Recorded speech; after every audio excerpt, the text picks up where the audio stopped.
శ్రీమాత్రే నమః. అందరికీ నమస్కారం అండి. లలితా సహస్రనామంలో 24వ శ్లోకం. దేవర్షి గణ సంగాత స్తూయమానాత్మ వైభవ భండాసురవదోద్యుక్త శక్తి సేనా సమన్విత. భావం: నరకము నుండి దేవతలను, ఋషులను, గణములను రక్షింపకొని ఆడబడుచున్న దివ్యత్వము గలది. భండుడు అను రాక్షసుణ్ణి సంహరించుట యందు ప్రయత్నించు శ్రీదేవతల సేనలతో చక్కగా కూడియున్నది. ఒక్క నిమిషం కళ్ళు మూసుకోండి. దేవతలు మరియు మహర్షులు కలిసి అమ్మవారి మహిమను స్తుతిస్తున్న దృశ్యాన్ని ఊహించండి. వారు అందరూ భక్తితో ఆమెను కీర్తిస్తున్నారు. ఇప్పుడు మరో దృశ్యాన్ని చూడండి. ధర్మాన్ని కాపాడడానికి అమ్మవారు తన శక్తి సైన్యంతో సిద్ధంగా ఉన్నారు. బండాసురుణ్ణి సంహరించడానికి ఆమె దివ్య శక్తితో ముందుకు వస్తున్నారు. ఈ శ్లోకం మనకు ఒక విషయం చెబుతోంది.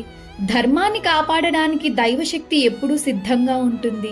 అన్యాయం ఎక్కువైనప్పుడు దేవి శక్తి దానిని తొలగిస్తుంది. మన జీవితంలో కూడా మనం ధర్మాన్ని అనుసరించాలి. నిజం, న్యాయం వైపు నిలబడాలి. ఈ రోజు మనం నిజాయితీగా జీవించాలనే సంకల్పం చేసుకుందాం. లలిత అమ్మవారి కృప మన అందరిపై ఉండాలి. ఆమె శక్తి మనకు ధైర్యాన్ని, ధర్మాన్ని అనుసరించే బలాన్ని ఇవ్వాలి అని ప్రార్థిస్తున్నాను. శ్రీమాత్రే నమః.